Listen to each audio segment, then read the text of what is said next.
할렐루야. 그리스도를 날마다 누리는 예배, 오늘 11월 30일입니다. 말씀 보도록 하겠습니다. 오늘 말씀 제목은 식탁에서 세계 복음화입니다. 우리가 세계 복음화할 현장이 많이 있겠지만 또 이 식탁이 중요한 현장이 되죠.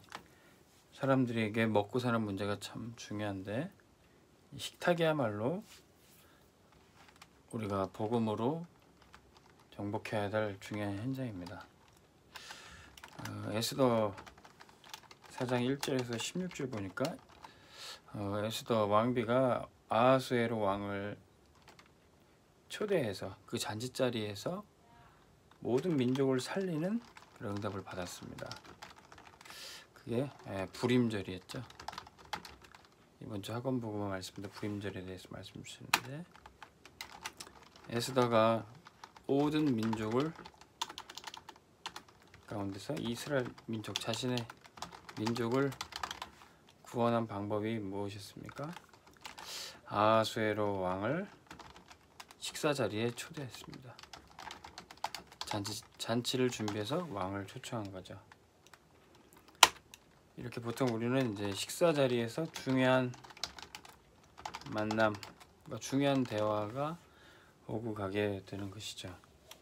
서밋들일수록 식사 자리에서 대화하고 만남을 이룬 것이 중요한 결정, 또 세상의 역사를 바꾸는 그런 결정이 되기도 합니다. 그래서 사실 우리 모든 전도자들은 식탁 선교사가 돼야 돼요. 밥 먹는 그 자리에서 우리가 어떻게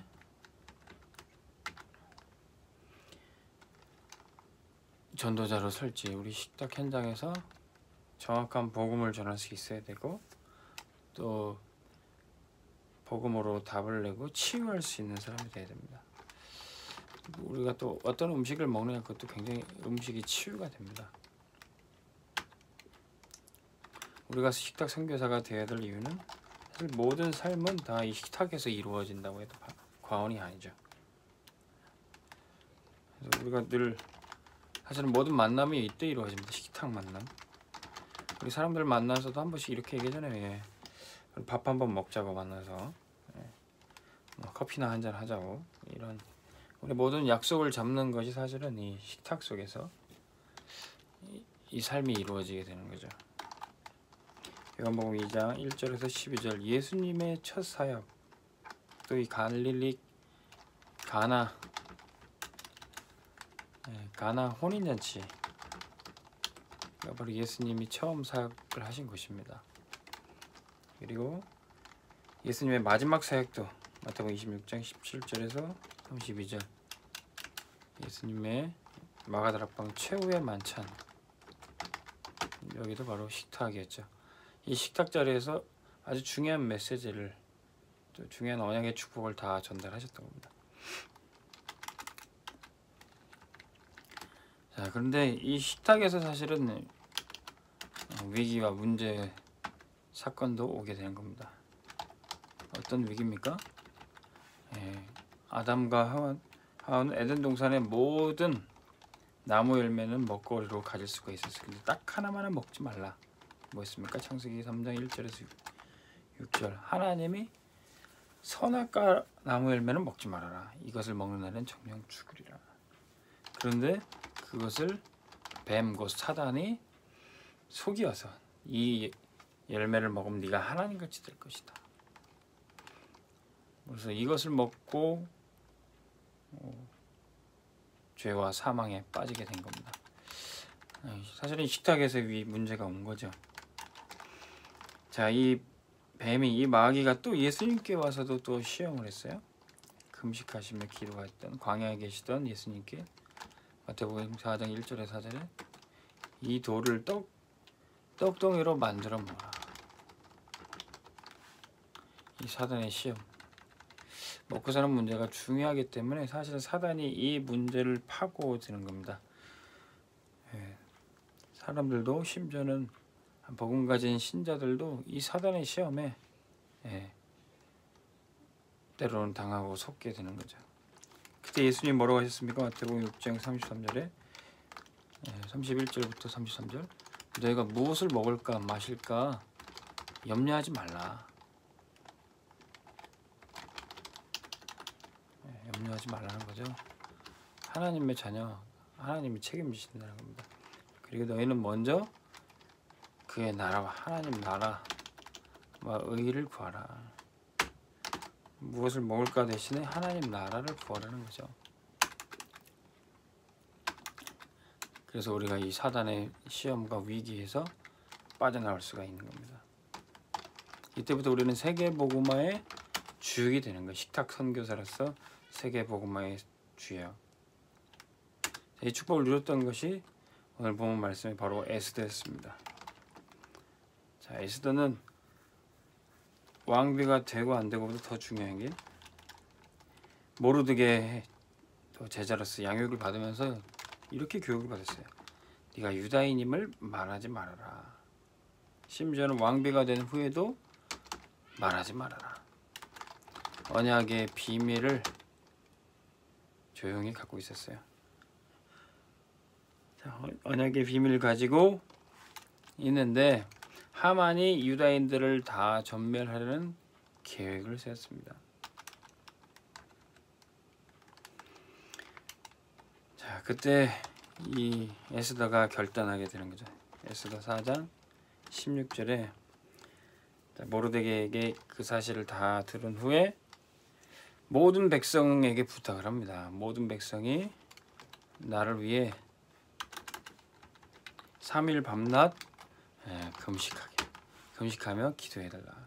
내가 왕 앞에 생명 걸고 나갈 것이다. 그리고 자신이 유다인임을 밝힐 것이다. 이 얘기를 하는 겁니다. 자, 세계복음화는 바로 이런 결단 속에 이 현장에 이루어지게 되는 거죠.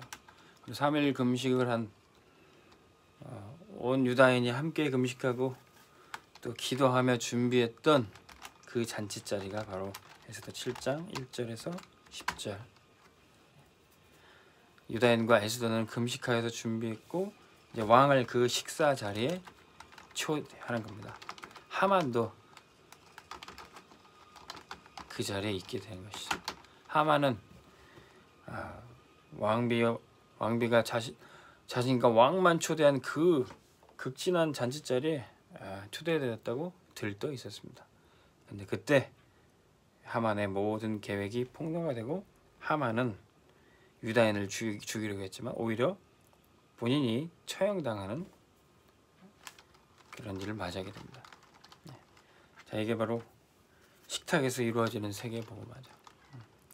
우리가 믿음으로 준비한 이 식탁에 믿음으로 준비한 잔치자리에 사단의 세력은 완전히 무릎 꿇게 되어 있습니다. 우리의 예배는 영적인 축제요 천국 잔치인 줄로 믿습니다. 우리가 예배할 때 사단이 무릎 꿇고 완전히 박살나게 되어 있습니다. 그래서 교회는 하만 같은 사단을 결박시키고 무너뜨리는 교회는 천국 잔치. 교회는 천국 잔치를 하는 식사 공동체입니다. 코로나가 또 다시 극성을 부리다 보니까 저희 교회도 이번 주부터는 또 식사를 하지 못했습니다. 교회가 예배 공동체이기도 하지만 정말로 교제를 나누는 식사 공동체예요. 우리가 식사의 중요성을 우리가 안 하면 진짜 중요성을 우리가 언제 느낍니까? 그것이 없을 때. 이 식사가 밥 한 끼 먹고 안 먹고 큰 문제가 아니라고 생각하는데 교회마다 식사를 못하게 되므로 아주 중요한 영적인 축복을 누릴 수 없게 되는 겁니다. 우리가 함께 말씀에 떡을 떼고 또 성도의 교제, 식사에 떡을 떼는 것이 이게 천국 잔치가 준비되는 것뿐만 아니라 사단이 그 교제와 모임 속에서 완전히 무릎 꿇게 돼 있어요. 우리가 세상 사람들끼리도 얘기하잖아요. 우리는 한 식구다. 굉장히 가까운 곳을 밥을 같이 먹는 사이를 말해요. 우리는 한솥밥 먹는 사이다. 바로 우리는 그리스도 안에서 한 형제 자매요, 하나님 아버지 자녀들 가족인 겁니다. 우리가 나누는 한속법이 뭡니까? 우리는 예수님의 몸과 피, 성찬을 나누는 성찬 공동체입니다. 내 살을 먹고 내 피를 마시는 자, 예수님이 우리에게 그 자신의 몸과 피를 생명으로 주신 겁니다. 교회는 말씀 공동체예요. 이 말씀은 하늘 양식이요, 이스라엘 백성들이 광야에서 먹었던 만나인 것이죠. 우리가 세상의 육신의 사람의 떡으로만 사는 것이 아니라 하나님의 말씀으로 산다고 했습니다. 그리고 이 생명의 떡을 나누기 위해서 헌신하는 공동체입니다. 예수님께 말씀드리러 나왔던 많은 무리의 사람들이 줄인 것을 보고 예수님 뭐라고 하셨습니까? 너희가 먹을 것을 줘라. 그때 먹을 것이 어디 있습니까? 산 중에. 그때 한 아이의 도시락으로 오병이어 5,000명이나 되는 많은 사람들이 배불리 먹고 남았다는 것입니다. 이게 바로 우리 교회가 누릴 축복이지요. 우리가 먹고 마시는 그 식탁이 전도 현장 세계복음화에 응답받는 자리가 되기를 간절히 소원합니다. 이 코로나 재앙 속에서도 흑암이 우리가 예배드릴 때, 우리가 교제할 때, 우리가 사랑의 말씀에 떡을 뗄 때 이 흑암 세력은 완전히 무너지게 될 줄로 믿습니다. 예배의 축복 놓치지 마시고 성도의 교제를 날마다 누리시기를 주 이름으로 축원합니다. 기도하겠습니다. 하나님 아버지, 우리의 식탁이 복음을 누리고 또 전도하는 현장이 되게 하시니 감사합니다. 하나님, 날마다 말씀으로 우리에게 생명 양식 주시고 또 우리가 식사하는 자리가 많은 사람들을 살리고 사단을 꺾어버리는 천국 잔치 자리가 되게 하여 주옵소서. 각 교회마다 또 모든 공동체마다 코로나로 인해서 제약되어 있지만 하나님의 말씀으로 살아가는 공동체 되게 하여 주옵소서. 한 주간도 주의 말씀 따라 사는 우리 모든 성도들을 축복하여 주시고 모든 지교회와 현장의 전도자들을 인도하여 주시옵소서. 감사드리며 예수 그리스도의 이름으로 기도합니다. 아멘. 한 주도 승리하시기 바랍니다.